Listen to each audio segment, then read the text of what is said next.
ni. Croeso mawr I bawb i'r gwasanaeth Cymraeg yma yn Capel Salem y bore yma. Paula, wyt ti'n hapus I ddechrau gyda'r cyhoeddiadau, please? Mae'n iawn, Rosa. Diolch. Wel, bore da pawb a croeso mawr I chi I gyd, a croeso I Rosa hefyd, wrth gwrs, sy'n arwain ar Oedfa. Mae'r LG yfori am 4:05, brecwast gweddi, bore dydd Gwener am 8 o'r gloch, a gwers gitar gyda maestro Andrew am 8:09 bore dydd Sadwrn. Yr wythnos nesaf, bydd John yn arwain ar Oedfa Gymraeg. Okay, diolch, Rosa. Diolch I ti, Paula.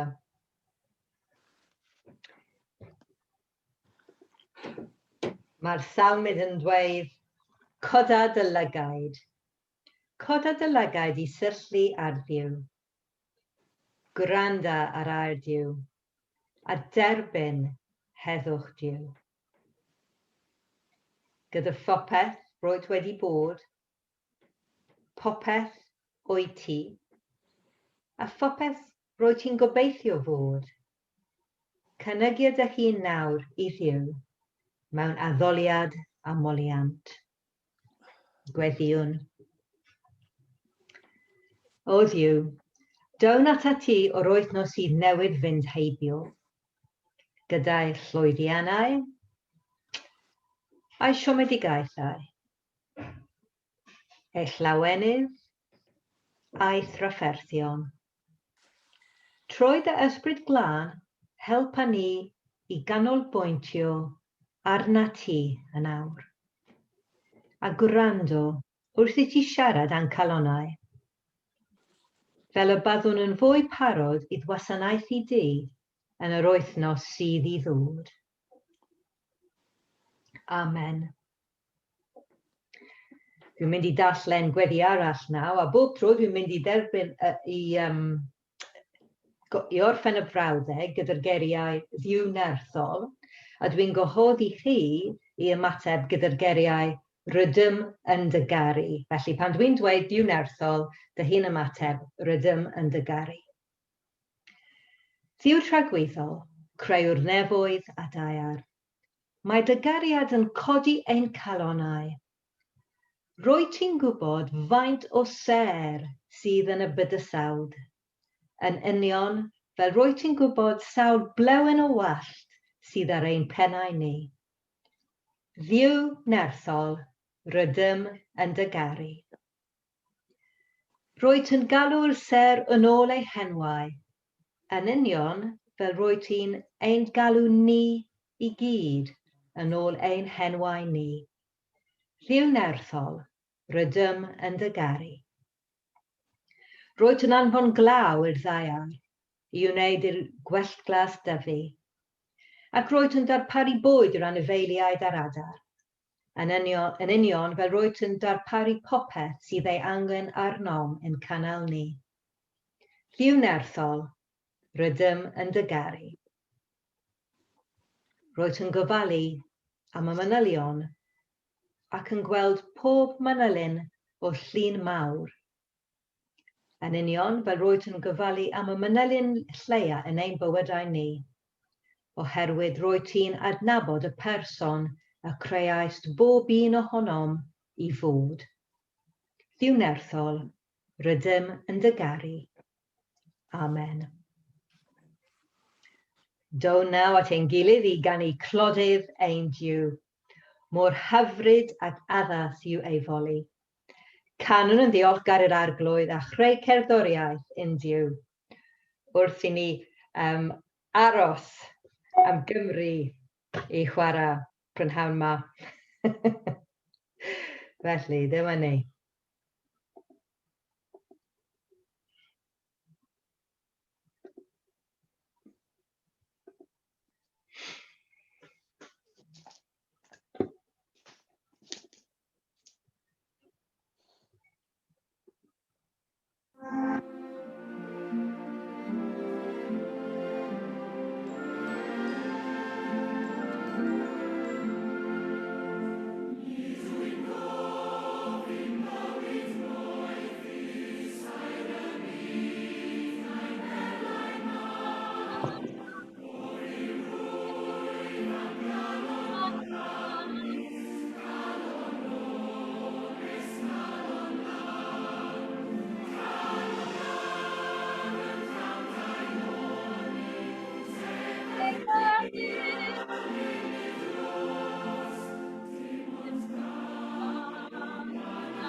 wedi rewi. Oh, yeah.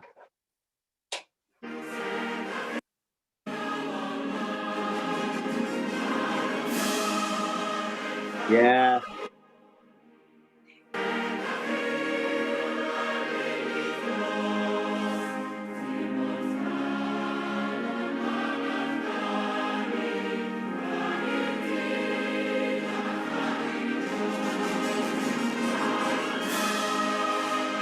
I fed Sleep in Mycroft.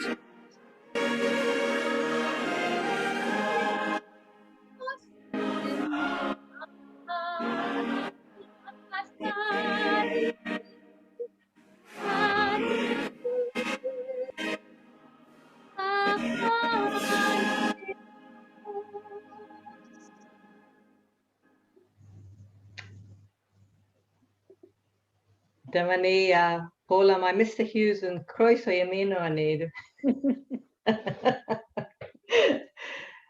Wel, blwyddyn y disgyflaeth yn Salem yw eleni. Ac dyn ni'n meddwl am sut allan ni dyfu fel disgyblion Iesu. Nawr, rhan enfawr o fod yn disgybl yw gweddio. Ac yn ystod y flwyddyn hon, byddwn ni'n edrych ar wahanol ffyrdd ac agweddau o weddio. Ond heddiw hoffwn ni edrych ar ddyfalbarhad.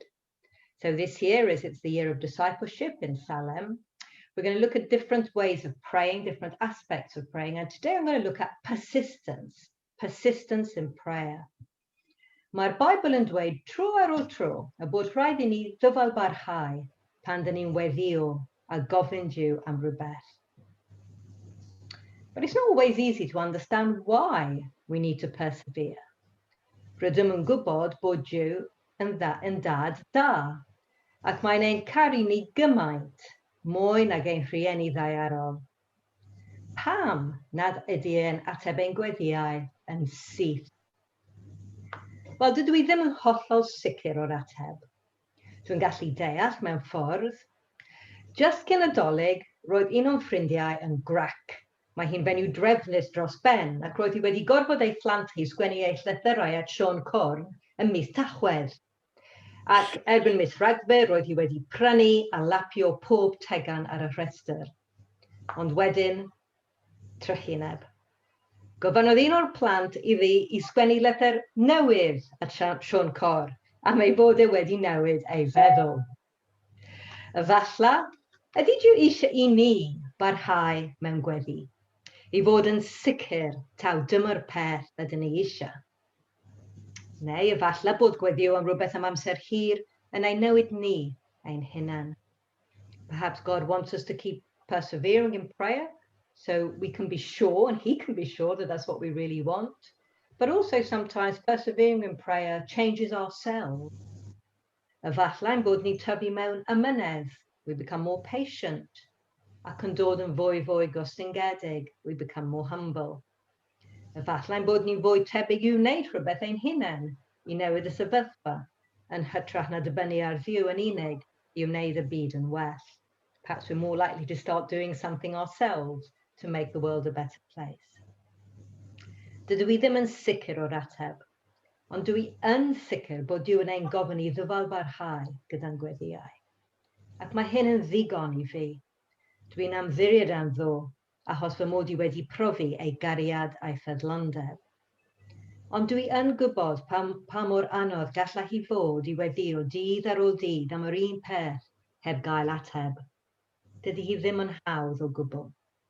Felly heddiw, dwi'n ei hodd i ystyried un o straeon mwyaf anodd y Beibl, stori am fenyw, a oedd rhaid iddi hi ddyfalbarhau mewn gweddi. So this morning we're going to look at a story, a very difficult story actually, from the Bible, from Mark's Gospel. And it is about a woman who perseveres in prayer. So the reading, if you're following in your Bibles, comes from Mark chapter 7, verses 24 to 30. Mark, pennod 7, adnodau 24 i 30. Mark 7, 24 i 30. Gadawodd Iesu Galilea, ac aeth I fyny I ardal Tyrus. Ceisiodd gadw'r ffaith ei fod yn aros yno yn gyfrinach, ond methodd.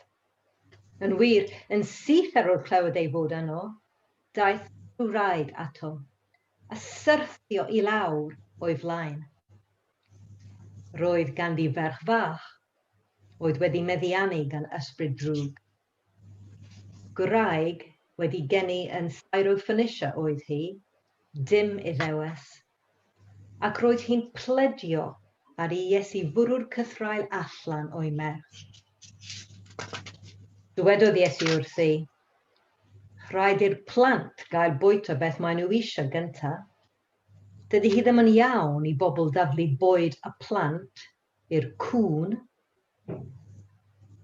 Digon gwir ar gloedd, meddai'r wraig, ond mae hyd yn oed y cŵn dan y bwrdd yn cael bwyta brwsion y plant.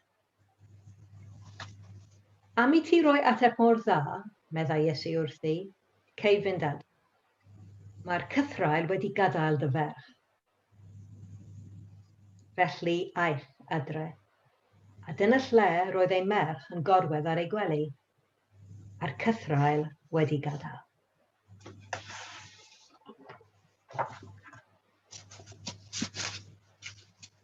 Nid yw'r stori hon yn ymwneud â mi, wrth gwrs. Dechreuodd gyda'r ddadl, a dadl ynglyn â rheolau hylendid yr wythnos diwetha. Nid oedd yn gwybod a glawsoch amdano. Ei ddisgyblion mewn gwirionedd, a gwrthodon nhw ddilyn y canlawiau golhidoelo, cyn iddyn nhw fwyta ei bwyd. Roedd rhai o'r arweinwyr wedi teithio'r holl ffordd o'r brifddinas I weld beth oedd yn digwydd, ac ni feddyliwn nhw fawr ohoni. Dim ond oherwydd fy mod wedi teithio I gynesyreth ar fusnes yr oeddwn I yno, dydw I ddim yn Iddew, felly does dim ots gen I, un ffordd neu'r llall. Ond, roeddwn i'n hoffi'r hyn a dyweddodd wrthyn nhw. Gwrandewch arna I bob un ohonoch chi a deallwch. Does dim y tu allan I berson a all trwy fynd I mewn halogi, ond y pethau sy'n dod allan yw'r hyn sy'n halogedig. Roeddwn i'n teimlo'n dda clywed hynny, am fy mod I, fel dyn busnes estron, yn cael fy ystyried yn aflan gan yr Iddewon. Felly, mi wnes I benderfyniad sydyn, anfonais fy'n gwas drosodd ato, a gofyn a hoffai ddod I ymweld â mi, yn Tyrus, un diwrnod, gwlad estron, gwlad di-Iddewig. Diolchodd i'r gwas a chodi llaw a gwenu arna fi, ond wnes I erioed feddwl y byddai'n dod. Ac yna, y bore yma, daeth dau o'i ddisgyblion ata fi. Roeddwn i'n gwybod beth oedden nhw'n weddol wrth iddyn nhw llygadu fy'n chi. Masnachwr cyfoethog yn byw oddi ar waith caled o werin leol. Ni daethon nhw I mewn wrth gwrs, yn amlwg doedd nhw ddim yn rhannu bar neu meistr am beth oedd yn aflan. Neu, efallai bydden nhw, fe bydden nhw'n gwybod cyflwr fy'n calon. Beth bynnag, fe wnaethon nhw fy chrybyddio ei fod yn dod. Felly, mi wnes I baratoi dŵr, i'w draed, olew, i'w ben, a gwledd wych. Ac yna, fe gyrhaeddodd. Roedd yn edrych yn llyddedig. Gofynnodd I mi beidio a gadael I unrhyw un wybod ei fod yma. Rwy'n credu ei fod eisiau dianc o'r torfeidd mewn gwirionedd. Roedd e wedi cael digon o iahau a cherdded a gweithio a dadlau. Ond, rwsut, fe aeth newyddion allan a daeth hi i'r tŷ. Dwi'n ei hadnabod wrth gwrs. Dyn cyfoethog a Tyrus yw ei gŵr, ac mae ganddyn nhw loeth o blant, ond mae rhywbeth o'i le ar ei yngaf, merch. Mae pobl yn gwneud arwyddion i gadw llygad drwg i ffwrdd pryd bynnag maen nhw'n ei gweld hi. Ond am fenyw ddigywilydd, yn troi i fani yma ar ei phennau hun heb ei gŵr na hyd yn oed un o'i brodyr, gofyn siarad ag ef ei hun fel petai yn ddyn. Nid oedd yn synnu iddo geisio ei throi hi ymaith, ond, chwarae teg, dadleuodd hi ei hachos, ac yn y diwedd, fe wrandawodd. Tybed a oedd yn cofio eiriau hun o'r wythnos diwethaf? Nid oes unrhyw beth y tu allan i berson a all trwy fynd i mewn halygu, ond y pethau sy'n dod allan yw'r hyn sy'n halogedig. Efallai gallai weld i mewn i'w chalon. Nid yw'r stori hon yn ymwneud o mi wrth gwrs, mae'n ymwneud â'n merch ni, Oedfa. Mae hi wedi bod yn wahanol i'w brodyr a chwiorydd ers y diwrnod y cafodd ei geni. Ni allem ei hatal rhag sgrechian fel babi, ac roedd yn gas ganddi gael ei dal yn ein breichiau ni. Mae rhywbeth o'i le, y tu mewn iddi. Mae arni ofyn o popeth, nid oes ganddi unrhyw ffrind, a dim ond eisiau bod ar ei phennau hun. Ni all siarad llawer, dim ond ychydig eriau, nid fel ei brodyr a'i chwiorydd a oedd yn siarad fel pwll y môr fel oedden nhw'r un oedran â hi. Maen nhw'n dweud bod ganddi ysbryd aflan, ond mae fy ngŵr yn dweud bod hynny yn nonsens ofergoelus. Nid oedd mor siŵr. Pan glywais i ei fod ef yn dod, roeddwn i eisiau cymryd Oedfa mwyn iddo allu ei cyffwrdd a'i gwella, ond ni fyddai fy ngŵr yn gadael i mi fynd. Dywedodd ein bod yn ddigon cyfoethog i ffurfio'r meddygon gorau, ac nad oedd e am i'w enw da gael ei ddifetha gan fy cwrdd â rhai gwrw crefyddol Iddewig. Dywedodd e i nanu Oedfa nad oedd hi'n gallu gadael y tŷ, a dyna oedd y stori. Felly, dim ond un dewis a dawodd hynny i mi. Roedd rhaid i mi fynd i weld ar fy mhenfa. Roedd e yn chi ragel. Dwi ddim yn gwybod yn iawn sut roedden nhw'n nabod ei gilydd. Yn wir, roedd synnu ei bod hyd yn oed wedi mynd i mewn i dŷ ragel. Roedd ei ddylanwyr yn eistedd rownd y tu allan i'r tŷ, yn edrych yn amheus. Nid oedd e'n edrych fel oedd yn ei ddisgoel. Doedd e ddim yn edrych yn smart. Roedd yn edrych yn flinedig ac yn llychlyd mewn gwirionedd, ond yn garedig. Felly, pan ymgrymais wrth ei draed a gofyn iddo ddod i wella Oedfa, cefais fy synnu gan ei wrthodiad. Galwodd ni yn gŵn. Rwy'n gwybod mai dyna mae Iddewon yn ein galw ni, ac roedd tôn ei lais yn dyner, ac rwy'n gwybod nad yw pobl bob amser yn ei olygu yn wael, ond gallwn ni deimlo fy nicter yn codi. Roeddwn i eisiau ei atgoffa gallwn ni gael fy ngŵr i'w arestio, ond yn y diwedd enillodd fy mhryder am Oedfa. Fe wnes i lyncu fy mallder ac erfyn arno. Sir, mae hyd yn oed y cŵn o dan y bwrdd yn bwyta brwsion y plant. Saib, Gwen, ac yna dywedodd, am ddweud hynny, gallwch fynd. Mae'r cythraen wedi gadael eich merch. Felly, brysais i adref ac yna roedd hi, yn gorwedd ar ei gwely, yn cael clonc gyda'i chwaer hun. A dyma pam dywedais fod yr holl stori hon yn ymwneud â hi. Mae mam yn anghywir wrth gwrs fel arfer, Nid fi sydd ar galon y stori hon, ond ef. Rwy'n cofio'r diwrnod hwnnw, fy mod i mor fach. Mewn gwirionedd, dwi'n cofio dyddiau cyn y diwrnod hwnnw. Y twll ofnadw, y tu mewn i fi. Y tywyllwch a oedd am fy llyncu. Y lleisiau a oedd wastad yn rhy uchel.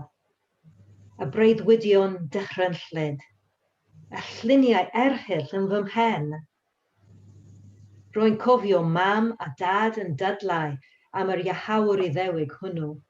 Ac yna, mam yn gadael y tŷ, ond doeddwn ni ddim yn cael mynd.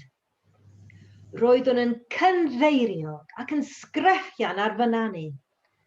Pan yn sydyn, roeddwn yn teimlo llaw, ysgafn, yn moetho, yn anwethu fy mhen. Roeddwn i'n meddwl bod mam yn ôl o'r iachawr, ond doedd hi ddim. Mi wnes i droi rawnd a doedd neb yno. Ac yn sydyn, sylweddolaeth, fy mod i'n iawn. Roedd y boen y tu mewn wedi mynd. Rhaid fy mod wedi cwmpo i gysgu am y hydeg bryd hynny, oherwydd pan ddeffrais, roedd fy chwaer yno yn syllu arna fi yn bryderus. Eisteddais i fyny, a'i chofleidio a dechrau chwerthin, a dyna pryd roedd hi'n edrych wir yn bryderus. Nid oeddwn ni erioed wedi gwneud hynny o'r blaen. Ac roedd yn teimlo'n braf ei chofleiddio. Roedd hi'n teimlo'n gynnes, ac roedd hi'n arogli yn lyflu. A dyna pryd daeth mam i mewn. Ar ôl hynny, roeddwn ni'n dal i ofyn amdano, a phryd bynnag y byddai'n dod i'n hardal ni, byddwn sleifio allan i gael golwg arno, a gwrando ar yr hyn yr oedd yn ei ddweud. Pan gafodd ei arestio, anfonodd ragel neges at fy mam, a diweddodd hi wrthyf. Yn ôl pob tebyg, cyn iddo farw, diweddodd wrth ei ddilynwyr am gael pryd o fwyd arbennig i'w gofio. Felly dechreuwn ni wneud hynny, ragel ei wraig a fi. Byddai hyd yn oed mam yn sleifio allan ac yn ymuno â ni, a rhai o'r gweision hefyd, am nad oeddwn nhw byth wedi anghofio sut roeddwn ni wedi cael fy iachad. Byddai rhai o dilynwyr o Jerusalem yn dod i'r cyfarfodydd hyn a byddent yn gweddio dros y sâl, ac weithiau byddent yn cael eu iachau, yn union fel yr oedd fi wedi cael fy iachau. Ond byddent yn dweud nad nhw oedd yn gwneud yr iachad, mewn gwirionedd, nad oedd erioed wedi ein gadael ni. Ac weithiau, byddwn nhw'n teimlo'r llaw honno yn anwesu fy mhen eto, ac yn meddwl tybed ai oedd hi neu fy nychymyg yn unig. A byddai gennym fara a gwin i gofio ei farwolaeth, ond yna byddem yn canu a llawenydd oherwydd dywedesant wrthym ei fod yn fyw. Ac yna byddai'r disgyblion yn adrodd wrthym y straeon rhyfeddol a oedd yn ei hadrodd. Ac roedd un stori oedd fy hoff un, ac roeddwn ni'n arfer erfyn arnyn nhw i'w hadrodd dro ar ôl tro. Mae'n debyg eich bod hi'n ei wybod. Dyna'r stori sy'n mynd fel hyn. Mewn tref benodol, roedd barnwr, nad oedd yn ofni Duw, nac yn poeni beth oedd pobl yn ei feddwl. Ac roedd gweddw yn y dref honno a barhaodd i ddod ato gyda'r ple. Caniata i mi gyfiawnder yn erbyn fy'n gwrthwynebydd. Am bell amser, gwrthododd.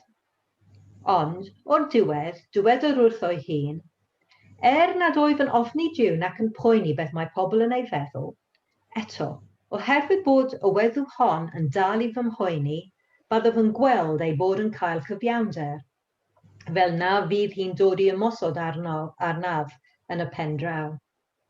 A dywedodd yr arglwydd, gwrandewch ar y hyn y mae'r barnwr anghyfiawn yn ei ddweud. Ac oni fi Duw, yn doi'n cyfiawnder yw rai dewisol sy'n gweiddi arno dydd a nos.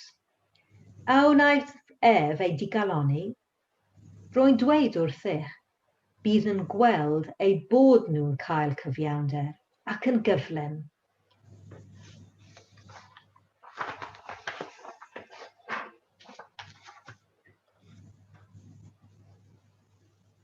Ydych chi'n gallu dychmygu pam fod y stori yna fy hoff stori i?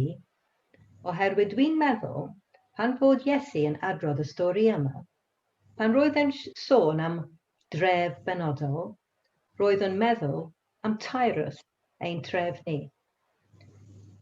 Ac pan roedd Iesu yn sôn am y fenyw a oedd yn parhau mewn gweddi, dwi'n meddwl bod Iesu yn sôn am man.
Da ni'n mynd i ddallu'r cymun gyda'n gilydd nawr, felly wnew hi baratoi eich bara'r gwin os nad ydy hi wedi gwneud hynny yn barod.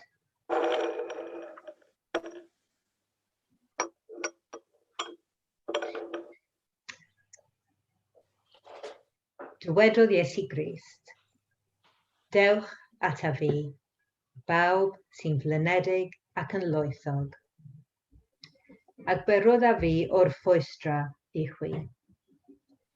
Oherwydd lle mae 2 neu 3 wedi dod yn chydd yn fy enw i, yr oedd yno yn ei canol. Y mae Iesu yn galw ato bawb sy'n dwyn baich pryder, blinder a phwyn, ac yn estyn iddynt ei wrthwystra a'i dangnefedd.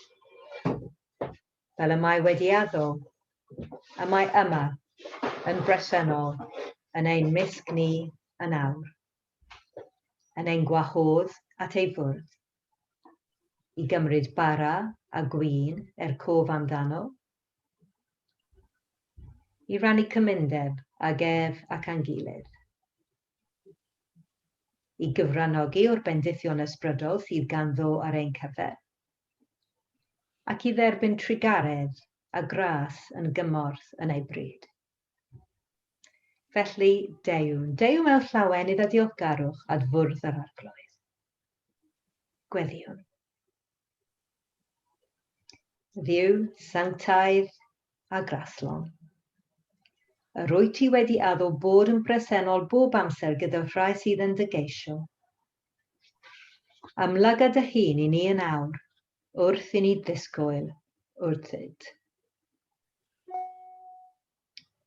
Bydde dydd gariad lenwi ein calonnau. Bydde dydd nerth o'r esgyn ein gwendid. Bydde dydd dangnefedd ymlydd ein hofnau. A bydde dydd ysbryd glân ein harwain i lawenydd a dirgelwch cymundeb a thi trwy Iesu Grist dy fab.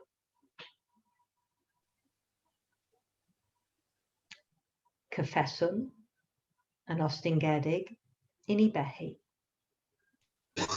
Yn dy erbyn di ac yn erbyn ein gilydd mewn cymaint o ffyrdd.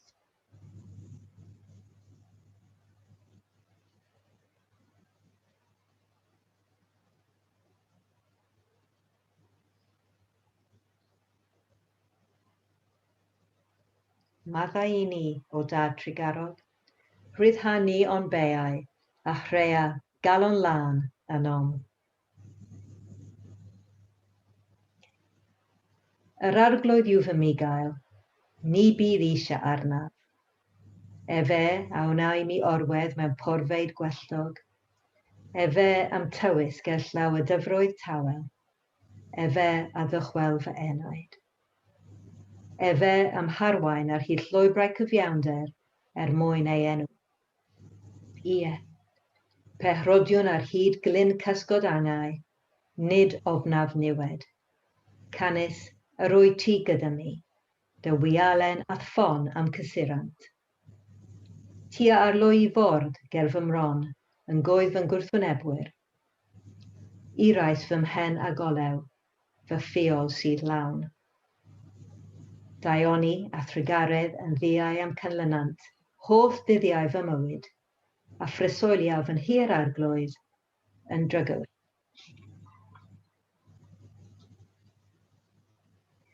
Fel hyn y mae'r apostol Paul yn disgrifio sefydlu sacrament swper yr arglwydd, oherwydd fy dderbyniais i oddi wrth yr arglwydd, hyn hefyd a draddoddais i chwi. Yr arglwydd Iesu, y nos rybydach oedd ef, gymryd bara.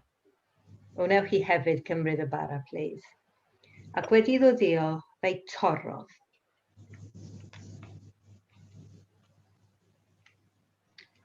A dweud, hwn yw fy corff sydd yr eich mwyn chwi. Bwnew hyn cof amdanaf.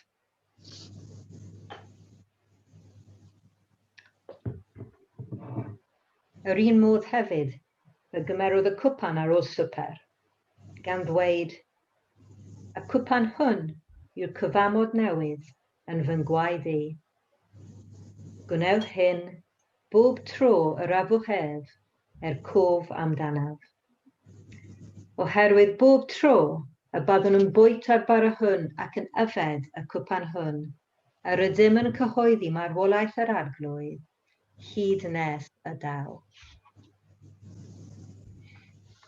Gweddiwn. O dad cariadus, fe wnawn ni hyn y bore yma i gofio cymaint y mae Iesu yn ein caru. Ac y dylem ni'n hefyd ei garu ef. Anfon dy ysbryd glân arnom. Fel y gallwn ni, wrth fwyt ar bara hwn ac yfed y gwin hwn, ymborthi ar Grist, a hael ein llenwi a'i fywyd a'i ddaioni. Cyflwynwn i'r ofal di nawr, pawb sy'n dioddef, pawb sydd wedi colli anoeliaid,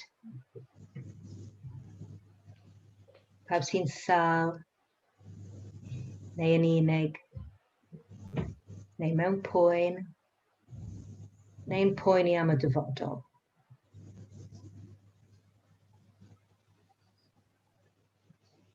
O arglwydd, rwy ti'n nabod pob un, rwy ti'n nabod pob enw, pob bywyd, pob sefyllfa. Dyn ni'n gofyn i ti ei nerthu, ei bendithio, a'i hadfer.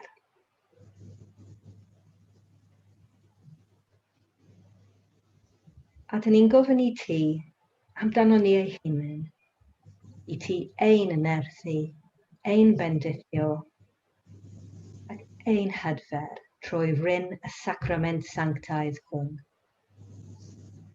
Helpa ni bob un i gerdded law yn llaw a Iesu, ac i fyw ein bywydau ar ei fwy. Ac i ti, o dad, trwy Iesu Grist dy fab, a'r ysbryd glân, y pob clod a gogoniant, nawr ac yn oes oedd. Amen. Gwnawn hyn mewn i fydod i esiampl a gyrhamu'n Crist, dywedodd Iesu, hwn yw fy corff, sydd yr eich mwyn chwi. Gwnewch hyn cof amdanaf.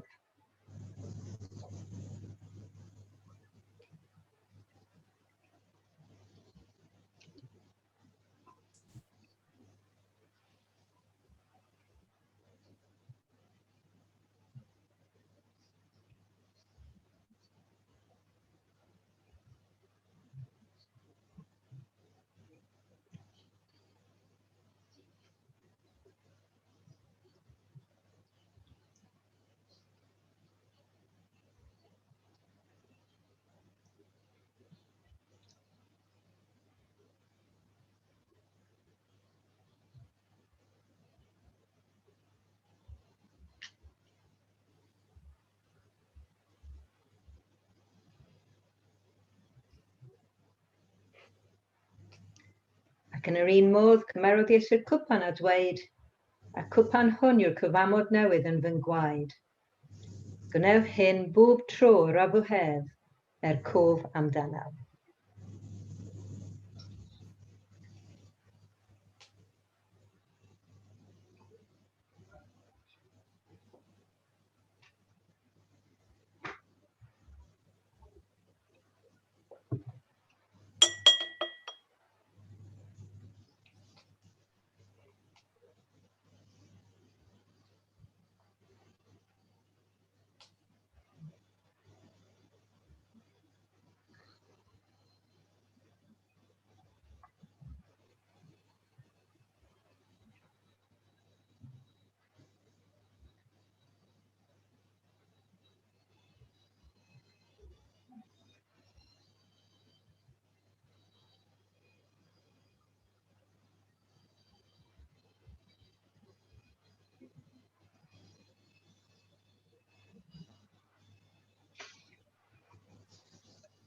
Gweddiwn.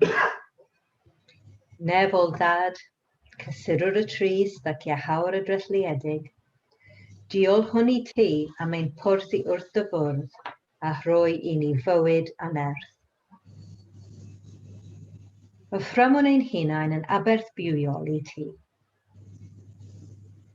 Cadw ni yn chymdeithas dy bobl, cryfhau ein ffydd, fel y tafwn mewn cariad at ti ac at ein gilydd. A llanw ni a llawenydd a gobaith y bywyd trygwyddol, trwy Iesu Grist, ein harglwydd adgyfodedig. Amen. Mae'n diw ni yn ddiw mor fawr ac mae'n dal ni yn ei law. Dwi ddim yn gwybod os da chi'n nabod Menna Machreth a'i gŵr hi, Rhys Lloyd, sy'n weinidog yn Garnafon, ond mae wedi gwneud fideo wych gyda'i blant. Felly dyma'r fideo, jyst i ni orffen, rhywbeth unwaith eto i godi galon. Mae'n diw ni yn diw mor fawr, mae'n dal ni yn ei law.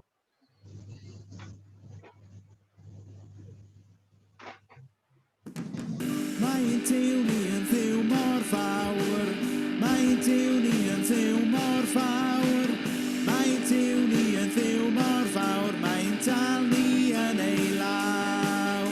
Mae'n uwch na phob adeilad tal, mae'n ddyfnach na symor un. Mae'n lletach na'r bydysawd mawr, thi o'n tîm reiddwyd di.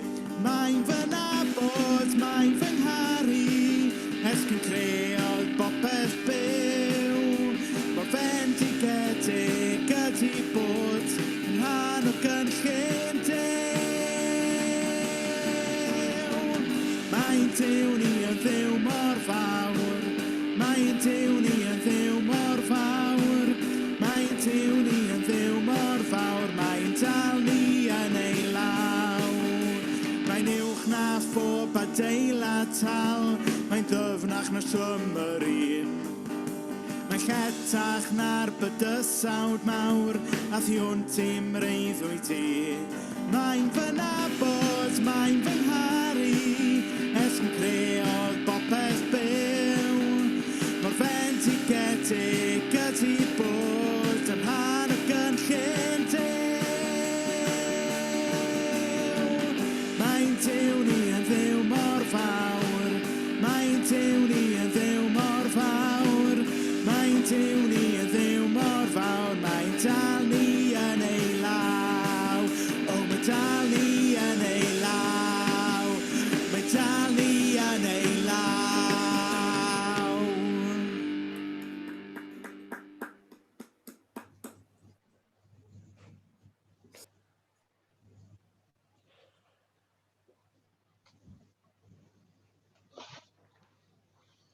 Dyma ni. Nawr, dwi wedi colli fe'n gweddi i glo yna. Wedi ffeindio fe. Gwediwn. Ar gloedd Iesu, tyrd gyda ni i'r byd yr wythnos hon. Helpa ni gofio pa mor fawr o'i ti. Helpa ni i gadw'n sylw arna ti ac i wneud dy flaenoriaethau di yn flaenoriaethau uninau hefyd. Ym mhob lle y bydde di'n ein hanfon iddynt. Amen.